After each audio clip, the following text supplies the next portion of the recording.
Fala galera, sejam bem-vindos a mais um episódio do nosso Green Room, podcast aqui do mundo do marketing voltado para produtores de evento. Obrigado pela sua audiência, você que está conectado aí com a gente. Edição especial do Green Room gravada aqui dentro do pavilhão no CMO Summit, viu? Bom, para o papo de agora, a gente vai falar dos eventos como fábrica de conteúdo, vai ter muita curadoria, muito assunto de discussão sobre como montar a programação, como montar a experiência, como planejar eventos sob o viés de conteúdo. Tô com 3 convidados de peso aqui, tá, galera?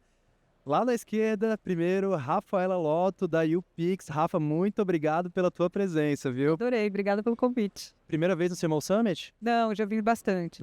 Legal. No online, no não online, muito tempo. Então, já é de Primeira vez cara. desse tamanho, eu acho. Desse gigantesco, tamanho, pra mim é a né? primeira vez também. Isso aí. Depois, Franklin Costa, do clube, meu parceiro de longa data. Franklin, e aí, cara? Muito bom estar aqui, direto da sala de aula, né? Você foi um aluno de um curso nosso há muitos anos, pré-pandemia, e agora, com prazer, eu estou aqui no CMO Summit versão presencial, porque o online eu já conhecia, o presencial é a primeira vez.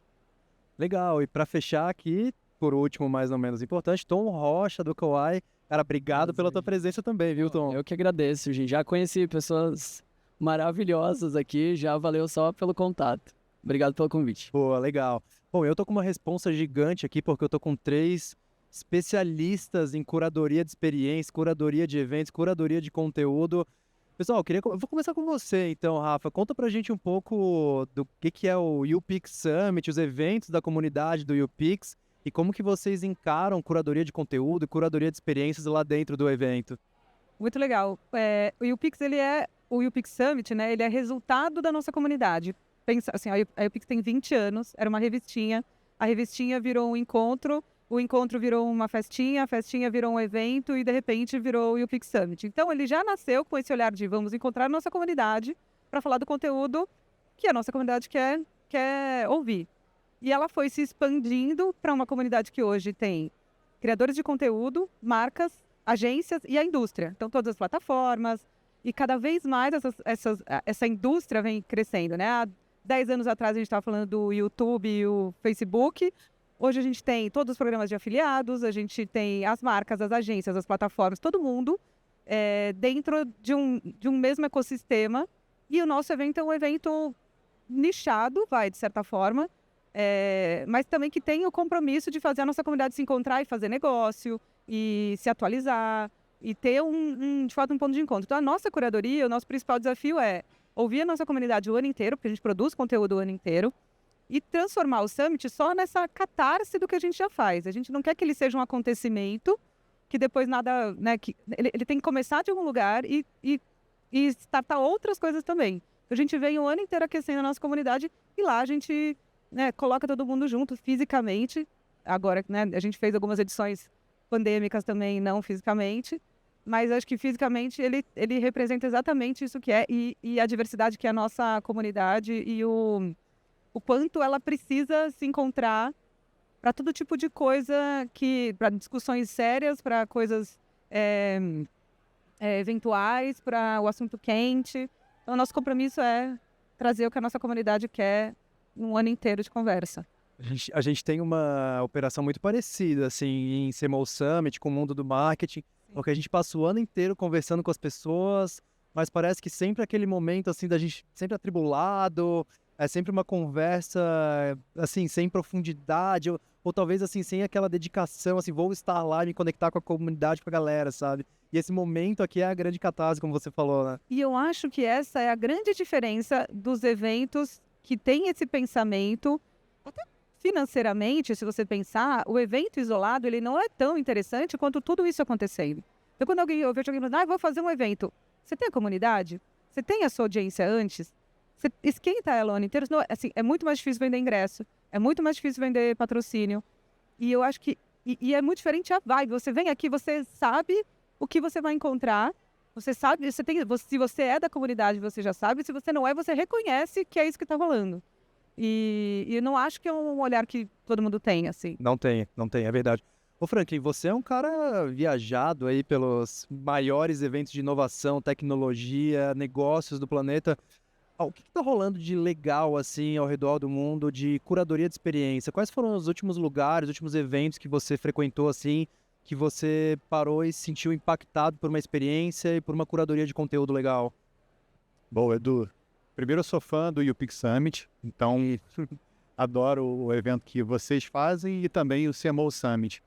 Mas você sabe que assim, eu vou dar uma resposta um pouco filosófica, assim, eu sou budista, né?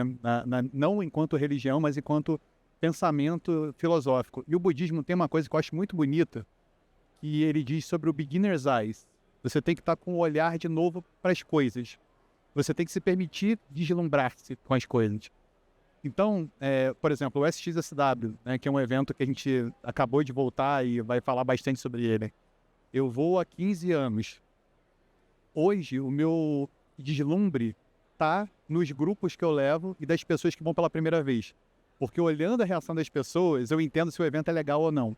Porque se você conversa com o velho vai falar, diferente, mudou, acabou a CC e tal. Mas eu sempre falo isso, cara, existem dois softbuy. O softbuy que entende pela primeira vez e o softbuy que já conhece softbuy. E o que mais me importa é que entenda pela primeira vez.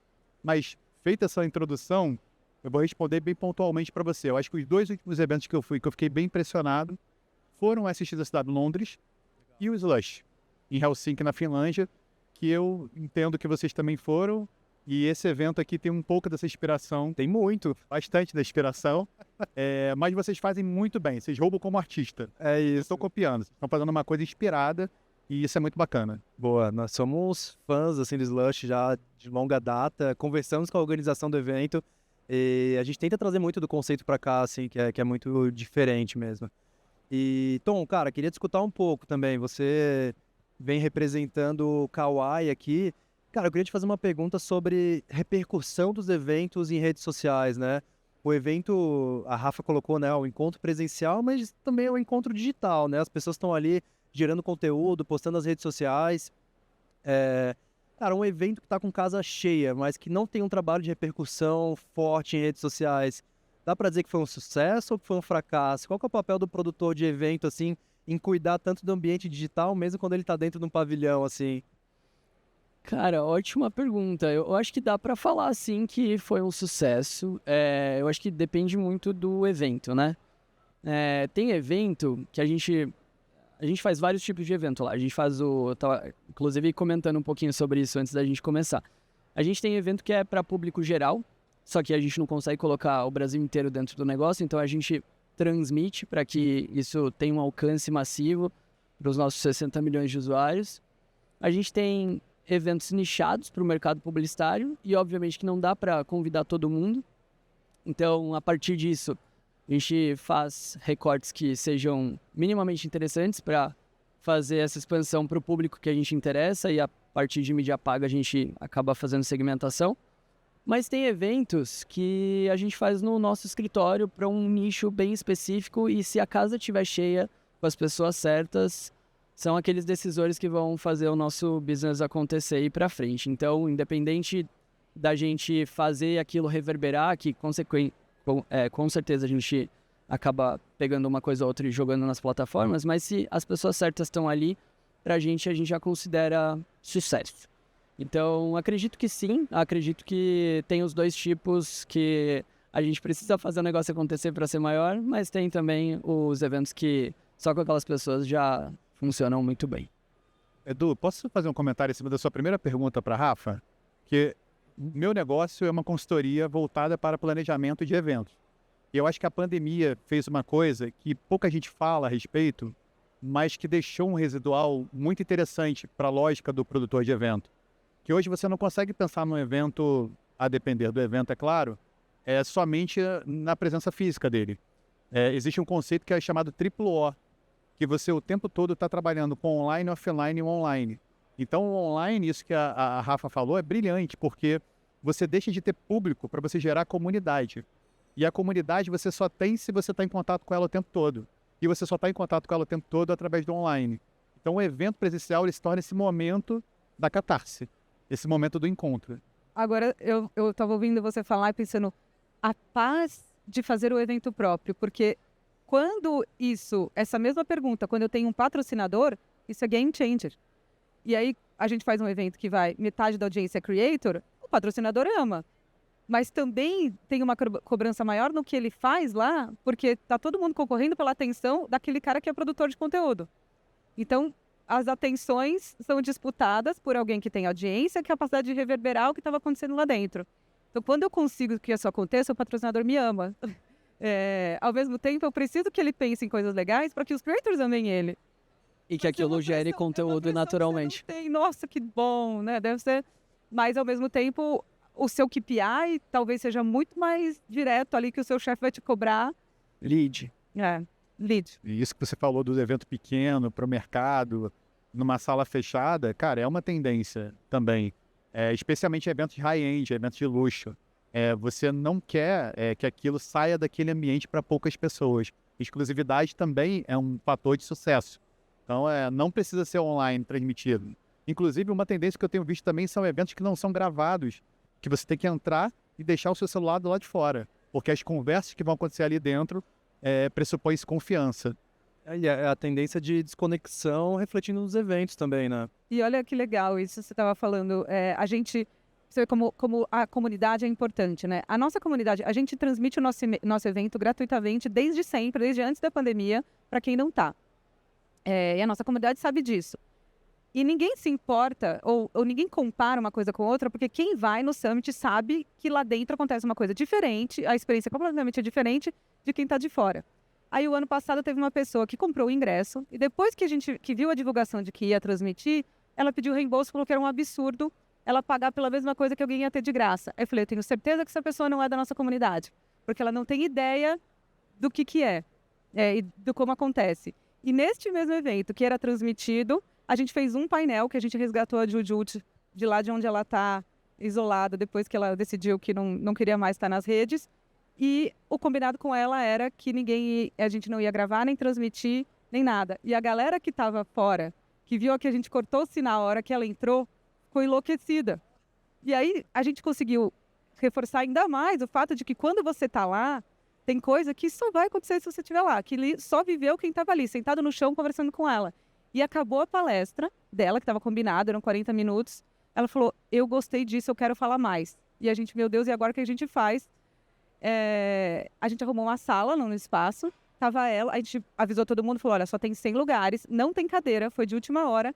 Ficou a Jujut, o Júnior, que estava no mesmo painel e acabou indo junto, e a galera sentada no chão, conversando com eles, sem microfone, completamente do nada. Então, a capacidade que a gente também tem que ter de fazer o presencial ser especial é uma história que vai fazer com que as pessoas queiram ir de novo. E aí agora eu me pergunto o que eu faço ano que vem. Se eu tirei a Jujut do meio da floresta... Já virou padrão. Você vai ter que pensar agora alguma coisa. Que alguém suma para trazer de volta. Assim, não é para comparar a discussão do home office com presencial, do evento online com o evento presencial. Mas, assim, é muito simples de você provar valor para quem vai pela primeira vez no evento e sente aquela energia, participa de uma discussão de um painel, conhece uma pessoa que muda a sua vida, né? Então, enfim, para mim realmente parece uma objeção de alguém que era de fora da comunidade, você percebeu muito rápido, né? Claramente. E aí, por outro lado, eu encontrei a Karina Sato, que falou, Rafa, eu fechei 2 trabalhos para Sabrina no Summit. Aí eu brinquei, cadê minha comissão? Que você vê, é uma pessoa que vê valor de estar lá. E, pô, ela é a Sabrina Sato. Deve chover trabalho para ela, entendeu? É saber o que esperar. Teve uma palestra no South by desse ano de um cara que eu sigo já há um tempo e está fazendo um trabalho muito bom de creator, que é o Júlio Solares. E ele fez uma palestra chamada The Future of Live Events, The Future of Live Entertainment Events, uma coisa assim. E ele apresenta um slide numa pesquisa que ele fez mundial, com milhares de pessoas respondendo, que pela primeira vez as pessoas estão falando que o maior valor que elas veem de estar num evento são as conexões que são feitas. O conteúdo continua sendo uma grande isca, mas não é o determinante. O próprio South by desse ano, as pessoas que foram, falaram muito sobre isso, sobre a questão do conteúdo. E eu tenho dito e reforço isso muito em meus grupos. Eu falo assim, gente, procura fazer aqui o que você não vai conseguir fazer no online. Se você tem esse conteúdo todo disponível no online, vai ser disponibilizado depois, arranje um tempo e assista depois. Fica no evento fazendo conexão, conversando com as pessoas, participando dessas salinhas, sabe? Então, eu acho que é uma outra lógica de pensar evento também, pós-pandemia. Eu acho que no evento físico é muito interessante essas conexões, né? De pessoas diferentes, de níveis diferentes, hierarquias diferentes, que acabam se encontrando e curtindo um evento juntos, curtindo aquela experiência, passando por uma experiência que possivelmente você não estaria conhecendo aquela pessoa. E uma das coisas mais... A gente estava falando que no ano passado a gente teve o nosso Summit, que foi umas 400, 500 pessoas. Não tem convite pago, né? Mas são convidados. E a gente conseguiu unir pessoas que trabalham com a gente no dia a dia, que a gente faz esse aquece que tu mencionou, Rafa, faz esse aquece no dia a dia, mas estar fisicamente com eles é completamente diferente, no nosso evento, completamente diferente de estar numa mesa de reunião dentro da agência, conversando. O nível, o tipo de conversa que a gente gera nesse ambiente é completamente distinto, quebra uma barreira social, assim, que que essas pessoas se abrem para outros níveis de relação mesmo e acabam fazendo o business mais fácil.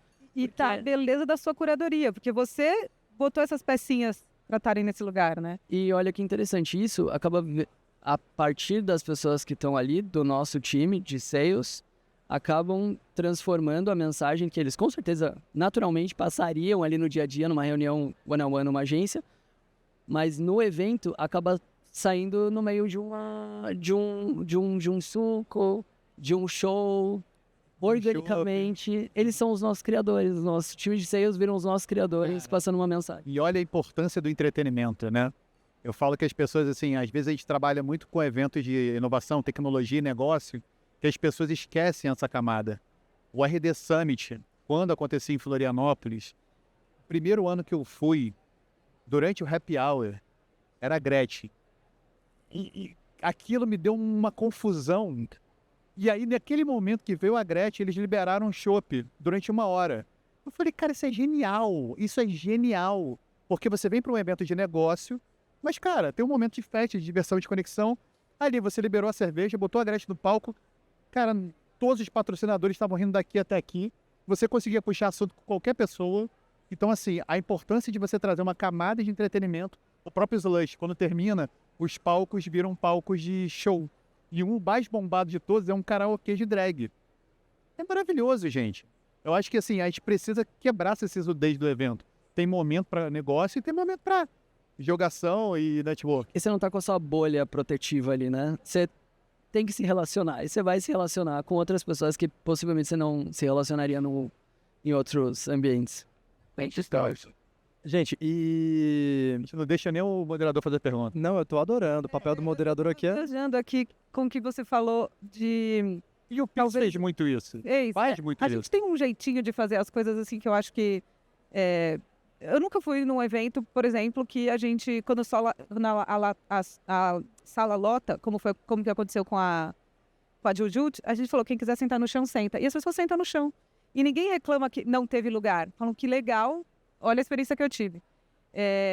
Mas você estava falando das coisas de... O conteúdo talvez não seja o principal motivo da pessoa que vai no evento. Ao mesmo tempo, eu vejo que o conteúdo tem cada vez mais importância para quem é convidado, porque isso vira um asset para ele. Eu estava no palco. Então, no Summit, nos últimos anos, cresceu muito o pedido dos palestrantes de levarem as equipes de gravação deles, porque eles vão fazer disso um asset de conteúdo. Então, é muito importante para o palestrante e é muito importante para quem vai cobrir conteúdo. Lá no South by Southwest esse ano, todo mundo cobrindo, todo mundo com a câmerinha, o microfoninho e tal. Então, ao mesmo tempo que ele perde importância, ele tem cada vez mais, porque eu preciso garantir que essas pessoas vão lá para cobrir aquilo lá, porque ela precisa daquilo como asset do conteúdo dela.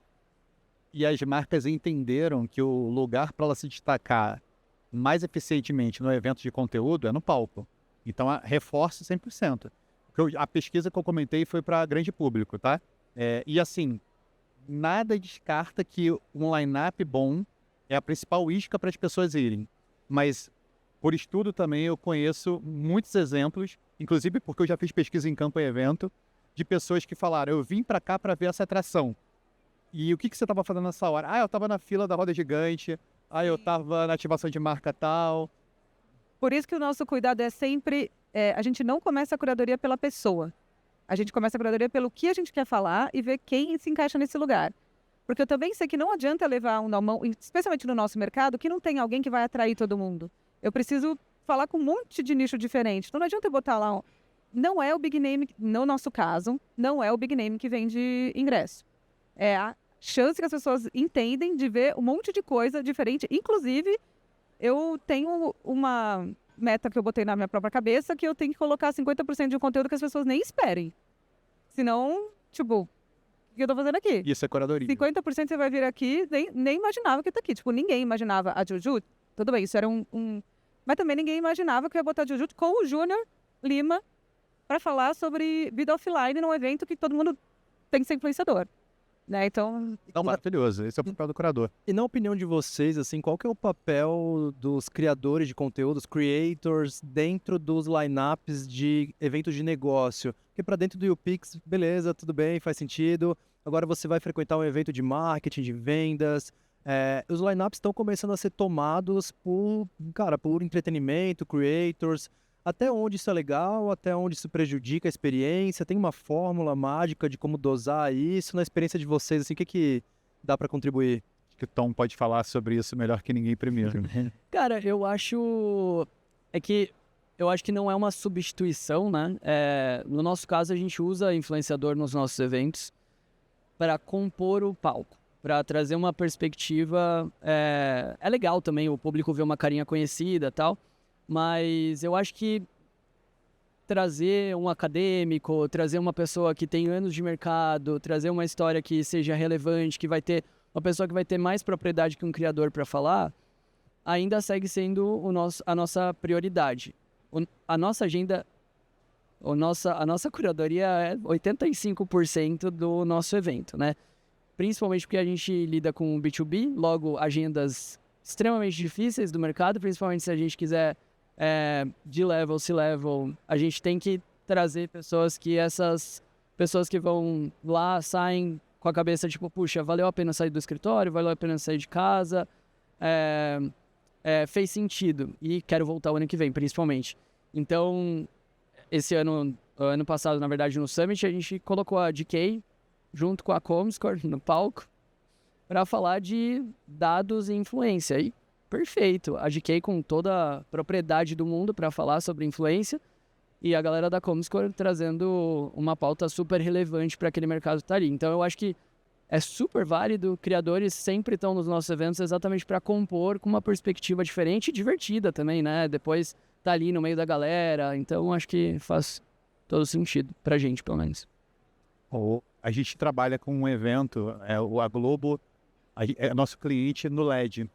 O LED é o Festival de Educação da Globo. E a gente define algumas premissas de curadoria. E uma das premissas é essa. Tem que ter alguém midiático, mas tem que ter alguém de conteúdo técnico também. Eu acho que vai muito pelo equilíbrio. Os eventos já entenderam que se você colocar um creator no palco, ele vai reverberar e vai ser positivo para o evento. E assim como eu entendo que eventos como o SXSW, por exemplo, trazem creators que falam sobre seus negócios. Não falam necessariamente sobre o trabalho que fazem criando conteúdo, né? Mas eu acredito que você tem que buscar sempre um equilíbrio. Né? Um equilíbrio entre um perfil que seja mais midiático, um perfil que seja mais técnico especialista e, na melhor das hipóteses, quando você puder, os dois juntos, que é bem raro. Eu vou jogar a sardinha aqui para o meu mercado, que eu acho que tem uma coisa inegável, que é o impacto da Creator Economy em todo tipo de negócio. E eu vejo até pelas palestras que eu sou convidada. Antes era o marketing e tal. Hoje eu estou indo no evento de médico, porque os médicos são influenciadores. No evento de advogado, porque além de serem influenciadores, eles precisam mandar prender o influenciador que faz tudo errado. Entende? No de contabilidade, no de psicologia, porque saúde mental para criador de conteúdo é super importante. Então, não tem como negar que, primeiro, tem um criador profissional, então ele é um expert do negócio dele, sei lá, um advogado, creator. Então, você vai ver o creator no palco, porque ele tá no mercado. É a pauta de negócio antes que, sei lá, muita gente chamou a Boca Rosa para vários eventos. Mas não é porque a Boca Rosa bombou, porque ela é linda e inteligente. É porque ela virou uma businesswoman do mercado de beleza. E não tem como eu não falar do impacto que ela tem no mercado de beleza, ainda que não seja ela, né, a figura midiática dela. Assim, nós vamos ter mais. Porque estamos dominando tudo. Não, esse negócio de buzz, gente, com certeza é o mais importante pra gente também, tá? A GK lá no palco, só pra seguir no exemplo, pra gente que não tem o stop power de outras marcas, e competindo com o Summit do UPix, por exemplo, que a gente estava no mesmo dia competindo a audiência. Mas eu acho que a galera levantando o celular para gravar aquele momento com o Kawaii Summit atrás, para mim é muito importante, principalmente pro ano que vem. E, obviamente, para os cortes que eu vou fazer. Eu amei esse exemplo. A minha métrica, às vezes eu tô lá, né, eu apresento, alguns palcos eu tô junto, e alguns palcos eu apresento e fico vendo. A minha métrica é a quantidade de vezes que os celulares subiram. E é sempre, e aí eu dou a dica para quem, eu falei, põe slide que as pessoas queiram tirar foto. Gráfico, frase bonita, faz alguma coisa aí, porque a quantidade de foto é a quantidade de conteúdo que postam também. Então eu fico lá, 10 vezes o celular para cima, deu bom, essa palestra foi boa. Muita gente com o celular para baixo, não foi legal. Já vendo o reporte que você apresenta para os patrocinadores do ano que vem. Fotinho, olha, uma boa ideia, eu devia colocar o fotógrafo ao contrário, né? Muito bom, eu vou fazer isso. Já estamos fazendo. Estamos criando coisas juntos aqui. Que baita insight, né? Tom, você tem dicas também pra galera, pra incentivar o pessoal a gerar conteúdo pro evento, né? Porque user-generated content é a tendência máxima agora para as marcas, né? Como que vocês nos eventos do Kawaii fazem pra incentivar a galera a gerar conteúdo lá dentro? A gente normalmente cria experiências dentro do evento. Então, normalmente tem um hall, né? Um foyer onde a gente cria experiências ou dos patrocinadores, se for evento B2C, ou das próprias marcas que estão ali com a gente. Normalmente B2B a gente não deixa patrocinar, porque não faz muito sentido, principalmente que a gente tem uma premiação de marcas no final. Então, para ter credibilidade, a premiação, a gente não pode vender patrocínio, mas a gente faz ativações de marcas de food and beverage para trazer coisas legais. Mas, principalmente nos eventos B2C, a gente cria dinâmicas interativas para que ou os criadores ou a própria audiência que está ali interagir com aquela dinâmica e estar junto com os amigos, principalmente, fazer geração de conteúdo. E aí aquilo, naturalmente, acaba virando um buzz para a gente nas plataformas. Então, acho que criação de experiência, com certeza, é um... Até mesmo aqui no CMO, né? Por exemplo, a gente tem uma interaçãozinha ali para a galera brincar e jogar junto. Então, acho que tudo isso cria experiências para depois compartilhar e reverberar um pouco mais. Até eu queria fazer um ponto em cima do que você está falando, das experiências e do que a Rafa falou do conteúdo. Que os creators vão para o evento pelo conteúdo. Rafa, eu sempre quis, nunca consegui tirar do papel, montar um projeto de chamar creators para o South By ou para outros eventos gringos, mas que a gente conseguisse fazer um treinamento com eles com base nos territórios que eles falam, o que daquele evento eles poderiam estar retratando com uma perspectiva única e não necessariamente focado na palestra. Então, por exemplo, dentro do South By, cara, tem as feiras, que são as expos, né, dos pôsteres, a Feira Internacional, o XR, você tem as ativações de marca, você tem os eventos de networking, você tem as coisas acontecendo na cidade, o Waymo, o Robotaxi da Tesla, o eVTOL que leva as pessoas para cima e para baixo. Então, assim, existe tanta coisa que você pode registrar num evento, para além da palestra, que eu acho que ainda é um passo que talvez os organizadores dos eventos não estejam olhando com tanta atenção. E nem os creators. E acho que aí tem, no caso do South By, tem uma barreira da grana, da língua, porque nem todo creator... Eu vou a VidCon, é o principal evento do nosso mercado, acontece todo ano, há 12 anos, na Califórnia.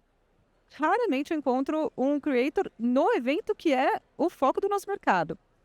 Que dirá nos outros eventos, e tem uma barreira da língua, da grana, do saber que isso existe e de ir com o foco no conteúdo. Pois é, mas se a pessoa não sabe falar, o meu grupo, eu falo assim muito para as pessoas, precisa falar inglês para você ir? Eu falo assim, não precisa, depende do seu objetivo. Cada vez menos vai precisar. Eu estava vendo agora a lista dos conteúdos pós-South By no YouTube. O do Rohit, por exemplo, está tudo em português. Sim. Né? Porque os speakers que são mais sagazes já entenderam que, assim, cara, já vou deixar esse conteúdo disponível na plataforma em português, porque a minha grande audiência depois para eu apresentar a palestra vai ser essa. E o próprio YouTube dubla já. Exatamente. Então, também... O próprio YouTube, eu assisti a palestra do Spielberg em português, que não está no canal do YouTube do South By, porque eu caí nela em português. Mas é interessante, então deixa eu escutar em português para ver como é que vai ser. Então, assim... eu acho que existe muita oportunidade ainda de captação de conteúdo, de reverberação de conteúdo, que não seja focada no stage.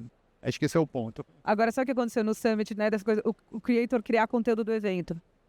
No último UPix Summit, a gente sempre aprova as ativações de todas as marcas, principalmente quando tem concorrentes, para entender, né, o que estava rolando. E aí a gente teve Mercado Livre, Amazon, Magalu, e aí todos iam fazer dinâmicas que davam prêmios.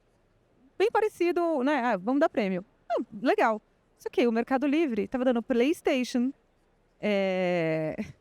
Air Fryer, geladeira. E aí, em determinado momento, no meio O do... concorrente dando água. E, assim, eram Com prêmios chavinha, né? legais. Mas assim, não dá pra competir com o PlayStation. Aí chegou uma hora que tava a fila de 3 horas pra você ganhar um PlayStation e a galera gritando na fila, PlayStation, PlayStation. E depois alguém, eu não vou lembrar o número, mas alguém do PR, do Mercado Livre, contou pra gente que cresceu não sei quantos seguidores no perfil deles do Instagram, porque a galera começou a postar e em teoria o que podia ser ruim, que era uma fila, né? As pessoas não gostam muito de fila, mas ficam na fila. Eu falei, cara, é tão simples quanto de coisas que as pessoas querem ter. E foi. Aí eu cheguei pro cliente e falei, cara, o que eu faço ano que vem? Você deu PlayStation. Gente, a fila deveria ter uma regra para produtor de evento que é o seguinte: a fila deve ser proporcional à recompensa que a pessoa vai ganhar no final. Nesse caso, foi total. É isso, entendeu? Beleza, se você vai ficar 2 horas na fila, ok. Desde que você saiba que você possa ganhar um PlayStation, um Air Fryer. Beleza, tô aqui. E aí teve uma agência que também patrocinou o evento, que veio e falou, Rafa, a melhor coisa que aconteceu foi aquela fila. Porque eu falei com todas as pessoas da fila. Eu falei com uma pessoa da Unilever, uma pessoa da Nestlé, uma pessoa da Ambev, uma pessoa de onde. Eu vendi minha agência para todo mundo, eu tenho 10 reuniões marcadas. Maravilhoso, foi bom para todo mundo. Precisamos de um painel só para falar de fila, gente. Cara, Algo inesperado, total, assim, não era nada muito mirabolante. Dá prêmio. Os melhores vídeos que eu vi do Lollapalooza desse ano foram das pessoas, foram análises de fila. Não sei se você chegou a reparar nisso. Eu Eu recebi alguns, pessoas falando que valia a pena ficar, a maioria falando que não. 3 horas para um gloss. 3 Sommelier horas para um de fila. gloss, sommelier de fila, gente. Então, assim, é uma questão, é uma problematização. Eu sou contra a fila, eu sou absolutamente contra. Mas se tiver, que o brinde que você vai ganhar no final seja incrível. Eu fiz rapidinho, eu fiz uma pesquisa para uma marca de cerveja, que eu não vou falar agora o nome, porque vai pegar mal, que fez fazer uma fila, você tinha que fazer um sorteio e ganhava uma coisa. E as pessoas ficavam um tempo na fila. E para mostrar que a marca era responsável, quando eu não ganhava nada, a pessoa ganhava uma água. Cara, o que eu vi de gente pegando a água, isolando a água da vida. Cara, e aí depois eu tive que apresentar para a marca. Tipo assim, olha, não foi muito legal. não saiu como esperado. Mas você não acha que as pessoas também entram na fila pelo conteúdo de estar na fila e pela a experiência independente do brinde, ou você acha que só é o brinde mesmo? A galera é brindeiro, sei lá qual que é o nome que se dá. É um gloss, né? É um gloss. E eu acho que o mercado ainda educa mal o público. Essa é a minha grande crítica. Porque fala assim, mas a galera gosta da fila, é legal pra gente tirar foto e tal. Eu falo assim, cara, isso é uma métrica de vaidade. Festival, especialmente festival de música, é sobre circulação e liberdade. Você tá perdendo a experiência pela qual tu pagou pra estaria, né? E agora eu lembrei, meu primeiro emprego foi na Ford. E eu lembro que a gente tinha uma métrica, quanto mais caneta dava, mais foto do Ford Ka tinha. Porque as pessoas ficavam na fila para ganhar uma caneta e aproveitavam e tiravam foto do carro. Pois é, mas aí é complexo, né? A gente está falando, por exemplo, uma ativação do Lollapalooza que foi super elogiada e que eu conheço o time por trás e realmente tiro o chapéu, a Coca-Cola. Por quê? Porque a Coca-Cola faz um clube. Você entra ali, sai, não tem aquela coisa da disputa do que você vai ganhar depois, entendeu? E aí você cria um ambiente imersivo, que você tira foto, vira um espaço instagramável, dá personalidade, o tom de música que a Coca-Cola tem com o projeto dela. Então, a própria Budweiser, que é o principal patrocinador, eu não fui no Lola desse ano, porque eu não tive força, porque eu tô velho. Final de semana seguinte também. O final de semana, não, eu tinha convite, eu não consegui, não tive força. Mas a Budweiser fazia um palco que você entrava por ele ali no palco principal e você conseguia sair pelo mesmo palco. Você dava de cara pro palco principal e a ativação fica atrás. Então ele ficava vazado. Você entrava por aqui e você podia sair pelo outro lado da pista. Eles estavam dessa forma. igual. Assim. Maravilhoso. Perfeito. É isso, entendeu? Agora, quando você fica na fila 3 horas... Principalmente que é o melhor ponto de encontro pra galera, entendeu? Inclusive, isso que você falou também não fui. Foi o que o meu TikTok me disse sobre o Lola. O stand da Coca-Cola é o mais legal de todos. Eles colocam DJ, curadoria de novo, é impecável. Muito bom, muito bom. Gente, eu queria puxar um assunto mais técnico agora sobre gestão de comunidades. Porque, assim, boa parte do setor de eventos sofre com entre-safra de um evento, né? Quer dizer, você tem lá o momento do ano, o auge do ano, o momento, e às vezes a comunidade é abandonada no restante do ano, né? Isso é muito comum, principalmente em eventos mais tradicionais, que a feira é muito forte.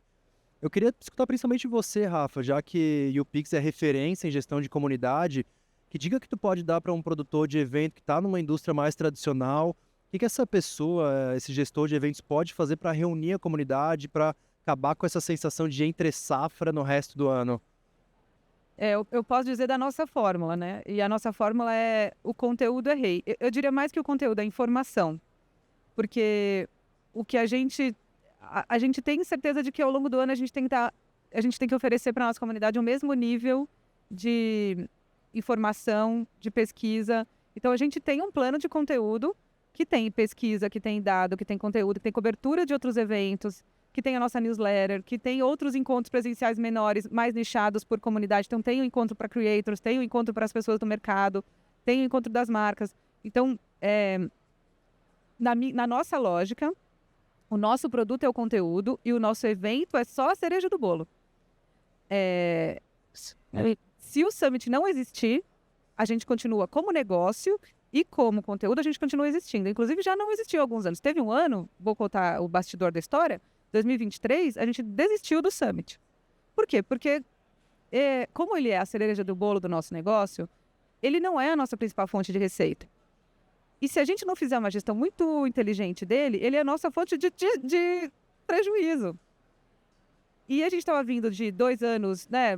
2023 foi aquele meio pós-pandemia que não sabe se vai, se não vai. E a gente falou, cara, vamos deixar de lado. E o que a gente sentiu? Que a nossa comunidade sentiu a falta da cereja do bolo. E o mercado também foi tentando ocupar, acho que não conseguiu, outros eventos apareceram. Então, para a gente, o evento não é o final, ele não é o começo, ele é o resultado da gestão da comunidade do ano inteiro. E ele poderia mudar de formato, podia ser 10 no ano, enfim, mas ele não é o nosso produto principal, nem financeiramente, e nem na nossa lógica de conteúdo. É o que dá mais trabalho. Ele não é o fim, mas ele é o meio que justifica esse fim. E que, no final da história, me ajuda a vender todas as outras coisas. Vender como ideia e vender como produto mesmo. Não, e tem uma coisa que o próprio Edu comentou no início do papo, que eu acho que é muito curioso para quem não é desse universo. Que, assim, parece que a gente só trabalha 2, 3 dias no ano, né? Que é o dia do festival, o dia do evento, né? Então, assim, o Luiz Justo, que é o CEO do Rock in Rio, ele fala muito sobre isso, que os amigos dele, quando ele começou a trabalhar no Rock in Rio, falavam assim, agora você tá de vida boa, né? Vai trabalhar só 10 dias lá, uma semana, o resto você não trabalha. E olha que o Rock in Rio acontece a cada 2 anos, né? Então, de ano sim, ano não.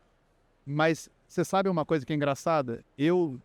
Você pega o calendário do Rock in Rio, é 2 anos de conteúdo, É isso, você quer picos aprender, enormes. E quer tá aprender. trabalhando, a gente está aqui conversando. O meu irmão, que é quem toca o Summit, ele está aqui atrás de fornecedor, pegando o cartãozinho. Ele não está vendo o conteúdo. Ele está aqui, ele vai do outro evento, no outro evento, já está trabalhando. O Summit é só no final do ano. A questão, muitas vezes, é que você tem que entender se realmente esse insight que a Rafa falou é o melhor de todos, assim. Dessa conversa, eu acho. Já teve vários insights. Que é, você está fazendo o evento como um fim de negócio ou como um meio de negócio? Porque, independente do modelo, você vai ter um trabalho da store. Né? Você vai ter muito trabalho. E um trabalho da... E caro, né? Porque não é uma brincadeira barata. Uma coisa assim, e também tem isso. Se você se arriscar a produzir conteúdo, vai ser muito mais barato do que se você arriscar botar um negócio desse de pé. E vai também, você tá rico, milionário, não tem onde gastar dinheiro, ótimo. Mas quando alguém vem me contar, Tá difícil. criei um evento, nossa, boa sorte, vai lá. Eu tenho uma pergunta para fazer para o nosso moderador, pode? Vai, meu... Vai lá, vamos lá. Mudou para vocês alguma coisa no momento que vocês começaram a fazer o CMO presencial? Cara, mudou em termos de estruturação do negócio, porque como a Rafa falou, o evento presencial ele tem um P&L completamente diferente de tudo que a gente faz ao redor do ano. Então teve uma reestruturação financeira do nosso negócio que o CMO Summit ele é para ser esse momento de encontro da comunidade, mas financeiramente ele é o maior ponto de atenção no ano. Então a gente tem receita também com o nosso veículo de conteúdo, o Mundo do Marketing, Os eventos satélites que a gente faz online ao longo do ano são fontes de receita e de despesas também, claro. Mas em termos de gestão financeira, esse momento ele é um super ponto de atenção assim, para a gente. Em termos de conteúdo, o que mudou a forma como a gente produz foi quando a gente fez a aquisição do portal Mundo do Marketing, né? Porque primeiro o CMO Summit surgiu online lá em 2021 e até 2024 a gente fez o evento online, uma comunidade grande, mais de 300 mil pessoas participando. Assim, a gente demorou até para levar o evento presencial, sabe? Já estava muito maior do que era na internet. Mas quando a gente faz a aquisição do mundo do marketing, né, do meu sócio agora, o Bruno, 20 anos no mercado, a gente desbloqueou isso que o YouPix tem muito forte, que é o restante do ano, né, a entre safra. Então agora o CMO Summit existe em todos os meses do ano através do mundo do marketing. Todos os CMOs que estão aqui são entrevistados ao longo do ano, participam dos podcasts, participam das matérias, dos lançamentos, das campanhas que a gente faz. Então, uma dica que eu tenho assim para dar também pro produtor de evento que assiste a gente é para começar a olhar pro evento, pro seu negócio, não como um negócio de eventos, mas como um negócio de mídia e de comunicação, sabe? Eu acho que essa virada de chave foi o que transformou o nosso negócio, sabe, Franklin? Muito legal. Até porque, como negócio, você estava falando do financeiro, assim, é onde mais o financeiro fica descabelado, porque o dinheiro vai saindo. Até um dia antes, você não sabe se entra assim, eu, patrocinador, meia hora, estamos aceitando, bora lá. Porque tudo pode dar errado, tudo pode dar errado só se você fizer muita cagada, mas é evento. Mas né? é gestão do caos. é gestão do caos Alguma coisa vai. e qualquer coisa é sempre com muitos zeros no final. Não é qualquer coisinha assim. Então, eu lembro que teve um ano que o ar-condicionado quebrou. Quebrou do lugar que estava, de uma das salas.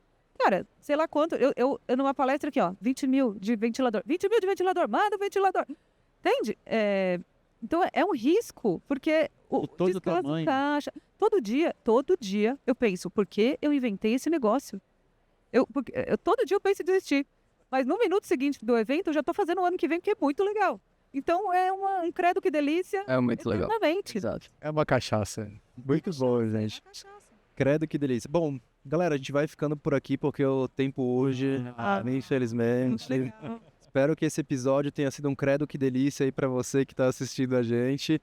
Bom, o Green Room continua nos próximos episódios. A gente tá com um line-up bem legal de convidados, grandes eventos vão passar por aqui.